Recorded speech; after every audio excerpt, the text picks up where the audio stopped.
அடுப்பு இங்கே வச்சுலாம். தீபாவளிக்கு வாங்கின அடுப்பு இப்போதான் யூஸ் பண்ண போகிறோம். முன்னாடி விறகுலாம் இருந்துச்சு, அதை வச்சு அடுப்பத்தை வச்சுக்கணும். இப்போ எங்கே அதெல்லாம் காலி ஆகி போச்சு, என்ன பண்ணுறது? இதை எடுத்து யூஸ் பண்ண வேண்டியதாக இருக்குது. இதில் சமைக்கிறது ஈஸியாக தான் இருக்கும். குக்கர் கிக்கரில் வச்சுக்கலாம். இதில் அடுப்பு மண் அடுப்புனா குக்கரில் வைக்க முடியாது. மசாலா சுண்டல் செய்யலாம்னு ஊற வச்சுல சுண்டல் அது செஞ்சுலாம். இதில் குக்கரில் போட்டு போயிட்டு எல்லா பொருளையும் எடுத்துன்னு வரலாம். ஒன்று எடுத்துன்னு வந்து முடியாது. எல்லாத்தையும் ஒன்றா வாரின்னு வந்தாச்சு. இப்போ எப்படி கீழே வைக்க தெரியலையே. முதல்ல கத்தியில கீழே வச்சிடலாம். இந்த பசங்க வேறு காலேஜ்லேருந்து வந்துடுங்க. அதுங்க வரத்துக்குள்ள மழை பண்ணி செஞ்சு முடிச்சிடணும். என்னக்கா சுண்டல் கடை போட்டிங்களா? மசாலா சுண்டல் கடை யார் இது? ஏண்டி நான் ஏண்டி மசாலா சுண்டல் கடை போட போகிறேன்? இல்லை சைட் பிஸ்னஸாக இது எதனா ஆரம்பிச்சிட்டிங்களான்னு கேட்டேன். அதெல்லாம் ஒன்றும் இல்லடி, இந்த அடுப்பு உள்ளே வச்சு சமைக்க முடியாதுல்ல, அதனால தான் வெளியில் வச்சு சமைக்கலான்னு எடுத்துன்னு வந்து இங்கே வச்சு செஞ்சுருக்கேன். இது அன்றைக்கி மார்க்கெட்டில் வாங்கினீங்க தீபாவளிக்கு, அந்த அடுப்பு தானே? ஆமாம் அதான். இது இத்தனை நாள் எப்படி ஒர்க் ஆகுதுன்னு செக் பண்ணவே இல்லை. அதை சரி செஞ்சு பார்த்துலாம். இன்றைக்கி எடுத்துன்னு வந்து வச்சிருக்கேன். கட்டை வேறு காலி ஆயிடுச்சா, காட்டுக்கு போனால் தான் எடுத்துன்னு வரணும். சரி இதில் செஞ்சிடலான்னு இதில் எடுத்துன்னு வந்து வச்சு செஞ்சுன்னு இருக்கேன். அப்படியா? சரி. நீ எங்கே கிளம்பிட்டா? ஒன்றும் இல்லை, சும்மா அப்படியே வந்த ரோட்டில் யாரா இருக்கீங்களா இப்போ கதை பேசிட்டு போகலான்னு பார்த்தா தெருவில் யாருமே இல்லை. நீங்கள் தான் எதை பண்ணிருந்தீங்க, அதான் வந்தேன் இந்த பக்கம். அப்படியா? சரி அப்படியே அண்ணன் கதை பேசிட்டு பால் பாக்கெட் வாங்கின்னு வீட்டுக்கு போகலான்னு வந்தேன். சரி. இங்கே ராதிகா பசங்க யாரையும் காணோம். ராதிகா பசங்க ஸ்கூல்லேருந்து கூட்டினதுக்காக போயிருக்கா. என் பசங்க இன்னும் வரல காலேஜ்லேருந்து. சரி அவங்களாம் வரத்துக்குள்ளே சரி இந்த மசாலா சுண்டல் யாவது செஞ்சு வைக்கலாம், வந்தோடனே சாப்பிடுவாங்களே சுட சொல்லி செஞ்சுன்னு இருக்கேன். ஓ அதனால தான் இங்கே வச்சு செஞ்சு நிற்கீங்களா? ஆமாம், இங்கேனா காத்தாவட்டமாக உட்காந்து கீழே உட்காந்து சமைக்கலாம். உள்ளனா நின்றுனே செய்யணும். அதனால தான் இங்கே எடுத்துன்னு வந்து வச்சு செய்கிறேன். சரி செய்யுங்க. காலையிலேருந்து பெரிய பொண்ணு ஆளே காண பார்த்தீங்களா நீங்கள்? ஆமாம், காலையிலேருந்து எங்கள் வீட்டாண்ட கூட வரவே இல்லை. என்னன்னு தெரியல, எனக்கு ஆளே காணும் அவ்வளோ ஊரில். எங்கன்னா கோயிலுக்கு போயிருப்பாங்க குடும்பத்தோட, அதனால தான் வந்திருக்க மாட்டேன். ஓ அப்போ உங்ககிட்ட சொல்லிட்டு போனாலா கோயிலுக்கு போகிறோன்னு? என்கிட்ட ஒரு வார்த்தை கூட சொல்லவே இல்லை. எனக்கு தெரியலடி, நானா சொல்கிறேன் கோயிலுக்கு போயிருப்பாங்கன்னு. எங்கே போனாலும் அவளுக்கு தான் தெரியும், பார்த்தா கேளு. சரி எனக்கு காய்கறி அத்து தானுமா? என்ன சொல்லுங்க, அத்து தானே அத்து தந்துட்டு போகிறேன். இல்லடி ரொம்பலாம் அரைக்க வேண்டியது இல்லை. இந்த வெங்காயம் ஒரு கேரட்டு இந்த மாங்காய் தான் சீவனை நானே சீவிக்கிறேன். சரி சீவுங்க. நீங்கள் எப்படி இதெல்லாம் செய்ய கற்றுக்குனீங்க? அதான் ஃபோன் இருக்குது, ஃபோனை பார்த்து கற்றுக்க வேண்டியதுதான். இதுக்கெல்லாம் என்ன படிக்க முடியும்? சும்மா இருக்கும்போது இந்த டிவிலாம் கூட போடுறாங்களே இந்த சேனல்லாம் வந்து எப்படி சமைக்கிறது, இது எப்படி செய்யுது, போண்டா எப்படி செய்யுது, பஜ்ஜி எப்படி செய்யுது, அதெல்லாம் பார்த்து கற்றுக்க வேண்டியதான். ஏன் நீ டிவிலாம் பார்க்க மாட்டியா, ஃபோனில் பார்க்க மாட்டியா? அதில் தான் வருது இதெல்லாம் எப்படி செய்யறதுன்னு. அதெல்லாம் பார்க்க எனக்கு எங்கே நேரம் இருக்குது? வீட்டு வேலை செய்யறதுக்கு எனக்கு நேரம் கரெக்டாக இருக்குது. எங்கே நான் இதெல்லாம் பார்த்து உட்காந்துக்கிறது? இதுக்குன்னு தனியாக யாரும் டைம்லாம் தர மாட்டாங்கடி. செய்கிற வேலையில அப்படியே சேர்த்து இதையும் அப்படியே பார்த்துக்க வேண்டியதான். பார்க்குறேன். ஏன் நின்றுனே இருக்கேன், உட்காரு. பரவாயில்லக்கா இருக்கட்டும், பால் வேறு வாங்கணும். நான் போய் வாங்கிட்டு போகிறேன் வீட்டுக்கு. அப்புறம் கொஞ்ச நேரம் கழிச்சு போனால் பால்லாம் காலி அப்படின்னு சொல்கிறாங்க அந்த கடையில். அதெல்லாம் இருக்கும், அப்புறமா உட்காரு. சரி. ஐயோ இந்த குக்கர் பக்கத்தில் உட்காந்துக்கன்னா எனக்கு ஆல்ரெடி குக்கர்னா பயம் வேற. அதெல்லாம் ஒன்றும் ஆகாது, உட்காரு. சரி சொல்லுங்க, கொடுங்க, நான் வேணா காய அறுத்து தரேன். இதுதான் நானே டக்குன்னு அறுத்துருவேன். பரவாயில்ல கொடுங்க, நான் அறுத்து தரேன். சரிண்டா, விருப்பப்பட்டு கேட்குறேன். யாரே என்னக்கா குக்கர்லேருந்து தண்ணியில் தெரிக்குமா என்ன? அதெல்லாம் தெரிக்காது, அளவாக தான் ஊற்றிருக்கேன். உட்காரு, பயப்படாத. சரி காயெல்லாம் வெட்டிட்டேன், போதுமா பாரு. இல்லை இன்னும் பொடிசா கட் பண்ணுமா? போதும், அதே விடு. இந்த சுண்டலில் உப்புலாம் போட்டு தேவையில்லையா? வேக வச்சுட்டு போடணுமா இல்லை அதுக்கப்புறமா போடணுமா? சரி அதுக்கு முன்னாடியே போட்டணுமா? ஏண்டி வேக வைக்கும் போது தாண்டி போடணும். பருப்பு கொட்டுறோம்ல இந்த குக்கரில், அப்பயே ஒரு 4 கல் எடுத்து போட்டணும். 4 கல் இல்லை, உப்பு கல் உப்பு 4 கல் எடுத்து போட்டு அப்படியே மூடி வச்சிடணும். அதானே? ஆமாம், அதுக்கு எவ்வளோ தண்ணி தேவையோ அது ஊற்றிட்டு அப்படியே மூடி வச்சுட்டு ஒரு 4 விசில் விட்டு எடுக்கணும். சரி வேறு என்ன பண்ணணும்? அப்புறம் என்ன, இந்த குக்கரில் ஆவி போனதுக்கப்புறம் ஓப்பன் பண்ணிவிட்டு மசாலா என்னெல்லாம் போடணுமோ அந்த மசாலாலாம் அதில் போட்டுட்டு லைட்டாக அப்படியே கொதிக்க விட்டுட்டு லைட்டாக மத்து இருக்குல்ல, மத்து எடுத்து அந்த பருப்பு அப்படியே லைட்டாக மசிச்சு விட்டுட்டு அப்படி கலரினே இருக்க வேண்டியதான். கலனே இருந்தால் அது கொஞ்சம் திக்காயிடும். திக்கானதுக்கப்புறம் ஒரு வேளை நிறைய தண்ணி ஊற்றிட்டு இருந்தோம்னா தண்ணியாக இருக்கும். அதில் என்ன பண்ணோம்னா கொஞ்சம் கடல மாவு இருக்குல்ல, அதில் கொஞ்சம் தண்ணி ஊற்றி கலக்கி மிக்ஸ் பண்ணிட்டு அதை எடுத்து இந்த இதில் ஊற்றிடணும்.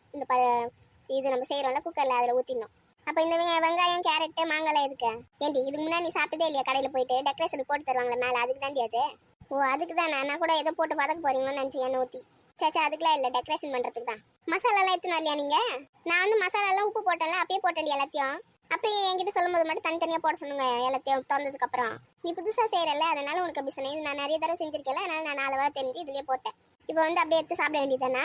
லைட்டாக மசிச்சு விட்டு லைட்டாக கொஞ்ச நேரம் கொதிக்க வைக்கணும். கொதிக்க வச்சதுக்கப்புறம் சாப்பிட வேண்டியதான். சரி எடுங்க சாப்பிடலாம். இருடி விசில் போட்டோம். வாசனையே செம்மையாக வருதுல? ஆமாம்மா, வாசனையே சூப்பராக இருக்குது. யாருன்னா சுண்டல் கடை ஓப்பன் பண்ணிட்டாங்கன்னு நினச்சி வந்துட போகிறாங்க 10 ரூபா எடுத்துன்னு. வந்தால் கொடுக்க வேண்டியதான். ஆரம்பிச்சிடலாமா சுண்டல் பிஸ்னஸ்? ஆரம்பிச்சிடலாம், நல்லா ஓடும். இப்போலாம் எங்கள் இதெல்லாம் கடையில் கிடைக்கவே மாட்டேங்குது. முன்னாடிலாம் நிறைய கடையில் வந்து இதெல்லாம் செஞ்சு விற்பாங்க. இப்போ யார் விற்கிறா இதெல்லாம்? இப்போல்லாம் சம்சா கூட இப்போல்லாம் ஒரு சில கடையில் விற்கிறதே இல்லை. எல்லாம் ரேட் அதிகமாகுதுன்னு யாரும் வாங்க மாட்டாங்கன்னு விற்கிறதே கிடையாது போல். இந்த பக்கோடா மிச்சர் இதெல்லாம் தான் அந்த பேக்கரியில் விற்கிது. முன்னாடி டீ கடையில் போடுவாங்களே பஜ்ஜி போண்டா அந்த சுண்டல், அதெல்லாம் எவ்வளோ சூப்பராக இருக்கும். இப்போலாம் அந்த மாதிரி கடையே நிறைய இல்லை. இருக்கு, ஆனால் அதில் வந்து அந்த கடையில் வந்து இந்த சுண்டல்லாம் செய்ய மாட்டாங்க. வெறும் வாழைக்காய் பஜ்ஜி மிளகா பஜ்ஜி இது 2 தான் இருக்குது. போண்டா கூட ரேர் தான். ஆமாம் இந்த சுண்டல்லாம் இப்போ அழியிற நிலைமையில் இருக்குது. யாரும் செய்யறது கூட இல்லை போல். இல்லடி நாங்க பீச்லாம் போனா விக்குது, பீச்லாம் செஞ்சு விக்கிறாங்க. நம்ம ஊருல தான் இதெல்லாம் கிடைக்கிறது ரேரா இருக்கு. ஆமா ஆமா, சரி சரி, விசில் போயிட்டு இருக்கு, தொடங்க சீக்கிரம் சாப்பிடலாம். இரு வச்சு தரேன். சுடுது. ஒரு கிண்ணத்துல மாத்திக்கலாம் இதுல இருக்கிறதுலாம், அப்பதான் வச்சு தரத்துக்கு ஈஸியா இருக்கும். இவ்வளவு பெரிய குக்கர் வச்சுன்னு ஆட முடியாதீங்க. கிண்ணம் எத்தனை வந்தனே எங்க இங்க இருக்கு. சூப்பரா ரெடியா இருக்கு பாத்தியா? பயங்கரமா இருக்கு. இப்ப இதெல்லாம் போட்டு டெக்கரேஷன் பண்ணுங்க, சீக்கிரம் சாப்பிடலாம். அவசரப்படாதடி, இருடி. மொத்தமா இதுலயே போட்டு டெக்கரேஷன் பண்ண கூடாது, கொஞ்சமா தட்டுல எடுத்து வச்சுட்டு அதுக்கு தேவையானது மட்டும் போடணும் அதுல. அப்படியா? சரி சரி, போடுங்க போடுங்க, கூட அதெல்லாம். இந்தாங்க. இந்தா சாப்பிட்டு பார்த்துட்டு எப்படி இருக்கு சொல்லு சீக்கிரம். உப்பு மசாலா காரம் எல்லாம் கரெக்டா இருக்கா பாரு. வாசனை சூப்பரா இருக்கு பாரு. இதெல்லாம் சாப்பிட்டு எவ்வளவு நாள் ஆகுது. நீங்களும் ஒரு தட்டில் வச்சு சாப்பிடுங்கக்கா. இதோ சாப்பிட்றேன். நீ சாப்பிட்டு எப்படி இருக்கு பார்த்து சொல்லு. இது கூட அப்படியே ஒரு 2 மசாலா வடை இருந்தா இன்னும் சூப்பரா இருந்திருக்கும். அப்படியே ஒரு சில கடையிலாம் அப்படியே இது மேல ஓம் பொடி இருக்குல்ல, அது அப்படியே டெக்கரேஷன் பண்ணி கொடுப்பாங்க, அது இன்னும் வேற லெவல்ல இருக்கும். ஆமா, ஓம் பொடின்னு வந்தா ஞாபகம் வருது, எங்க வீட்டுல கொஞ்சம் இருக்கும். இரு எத்தனை வரேன். பரவாயில்லக்கா, இருக்கட்டும் விடுங்க. இரு இருக்கும் போது எதுக்கு அதை விட்டு சாப்பிடணும். இரு எத்தனை வரேன். இந்தாடி அப்படியே அந்த மேல போட்டு சாப்பிடு. வைங்க சாப்பிட்றேன். வேற எதுனா வேணுமா? எனக்கு வேற எதுவும் வேணாம், நீங்களும் உட்காந்து சாப்பிடுங்க வாங்க. பசங்களாம் வரல இன்னும் காலேஜ்ல இருந்து? வந்துட்டாளுங்க. உள்ள ட்ரெஸ் மாத்தின்னு இருக்காங்க, வருவாளுங்க இன்னும் கொஞ்ச நேரத்துல. நீ சாப்பிடு. இன்னும் ராதிகாலாம் வரல? அவளை வந்துட்டு இருப்பா, பசங்களுக்கு மூஞ்சி கை கால கழுவிட்டு வருவா. சரி உட்காருங்க நீங்க. என்னம்மா பண்றீங்க? வாசனையே பயங்கரமா இருக்கே. வாடி மசாலா சுண்டல் தாண்டி பண்ணி வச்சிருக்கேன். ஓ அப்படியா? அதான் வாசனை தெருமணம் வரையும் வருது. கை கால கழுவுனியா? வந்தோடனே கை காலெல்லாம் கழுவிட்டு ட்ரெஸ் எல்லாம் மாத்திட்டு முகம்லாம் கழுவிட்டு தான் வந்திருக்கேன். டக்குன்னு ஒரு தட்டுல வச்சு கொடுங்க சீக்கிரம். நம்ம கேட்கும் போது வடை இல்லைன்னாங்க. முதல்ல உட்காரு தரேன். வடை ஓம் பொடியில போட்டிருக்கீங்களா? வடை அதான் காலைல செஞ்சல, அது மீதி இருந்ததுல அந்த 2-3 வடை தான் இருந்தது, அதான் வச்சுட்டு வந்திருக்கேன். ஓம் பொடி நேற்று வாங்கி வந்தார்ல அது. ஓ அதானா, சரி. இருந்தாலும் இந்த சுண்டல் கூட வச்சு சாப்பிடும் போது சூப்பரா இருக்கும். ஆமா உட்காரு தரேன். எங்க நீ மட்டும் வந்திருக்க?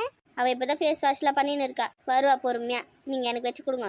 வடை வேற 3 வடை தான் இருக்கு, நம்ம ஆளுக்கு ஒன்று எடுத்துக்கலாம். அவளுங்க வரத்துக்குள்ள டக்குன்னு சாப்பிடுங்க. வந்தாலுங்கன்னா அப்புறம் எங்களுக்கு எங்க வடைன்னு கேட்பாளுங்க. இல்லக்கா இருக்கட்டுங்க, பசங்களுக்கு கொடுங்க, எனக்கு வேணாம். நீ தாண்டி வடை கேட்டிருந்த, அதனால தாண்டி போய் எடுத்துன்னு வந்தேன்.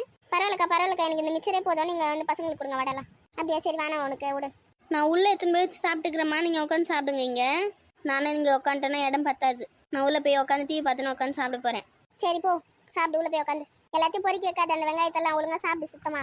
அந்த வெங்காயத்துக்குள்ள வச்சு சாப்பிட்டாதான் டேஸ்டா இருக்கும், வெறும் சுண்டல சாப்பிட்டு வைக்காத. எல்லாத்தையும் காயில பொறுக்கி வச்சுட்டு. அதெல்லாம் எனக்கு தெரியுமா, வடை இருக்குல்ல, நான் எல்லாத்தையும் அப்படியே வச்சு சாப்பிட்டுருவேன். சூப்பரா இருக்கும். வந்து பாப்பாங்க தட்டுல இருந்தா மீதி வச்சிரு, அப்புறம் இருக்கும் உனக்கு. அதெல்லாம் சாப்பிட்டுருவேம்மா, நான் போயிட்டு வரேன்ல. சரி போ அவளை அமுச்சு விடு, சூடு ஆறிடு போகுது, சீக்கிரம் அமுச்சு விடு அவளை. சூடு ஆறிச்சுன்னா மறுபடியும் சூடு பண்ணி உட்காந்து இருக்கணும். சீக்கிரமா வர சொல்லு, வந்து சாப்பிட்டு போ சொல்லு. மடமடன் சாப்பிட்டு இங்க இருக்க செடிக்குள்ள தண்ணி ஊத்துங்க, வந்து 2 பேரும். போன் எடுத்து வச்சுன்னு உட்காந்துக்காதீங்க. நீங்க தானே செடி வளர்க்க போறேன்னு எல்லாத்தையும் வாங்கி வந்து வச்சிருக்கீங்க. தண்ணி யார் ஊத்துவா? அதை பார்த்துட்டு பார்க்காத மாதிரி அப்படியே கண்டுக்காத மாதிரி இருக்கீங்க. சாப்பிட்டு வந்து ஊத்துறமா, அதுக்குள்ள கத்தாதீங்கம்மா. மடமடன் சாப்பிட்டு வந்து வேலையை பாருங்க. டிவியோ போனோன்னு உட்காந்துக்காதீங்க, புக் எடுத்து வர படிக்கணும்ல அப்புறமா. நாங்க என்ன குழந்தைங்களாம்மா, எங்களுக்கு தெரியாதாம்மா, ஏம்மா இப்படி கத்துறீங்க? கத்தும் போதே தலையில குல்லா போட்டுறீங்க. இன்னும் நான் அமைதியா இருந்தா நல்லா பண்ணுவீங்க பாரு. எங்களை பார்த்தோன்னே எங்க அம்மாக்கு முதல்ல திட்டணும்னு தான் தோணும் போல. பூலாம் கூட எல்லாத்தையும் பறிச்சிடுங்க, பறிச்சு எடுத்து போய் கவர்ல போட்டு ஃப்ரிட்ஜில் வைங்க, டப்பால போட்டு. அப்பதான் வச்சுன்னு போக முடியும் டெய்லி ஒன்று. செடி மட்டும் வாங்கி வந்து வச்சா மட்டும் போதாது, அதை மெயின்டெனும் பண்ணணும். சரிம்மா செய்யறம்மா, விடுங்கம்மா என்ன. சரி போ, நீ போயிட்டு அவளை வர சொல்லு சீக்கிரம் டக்குன்னு. சரி சொல்றேன்.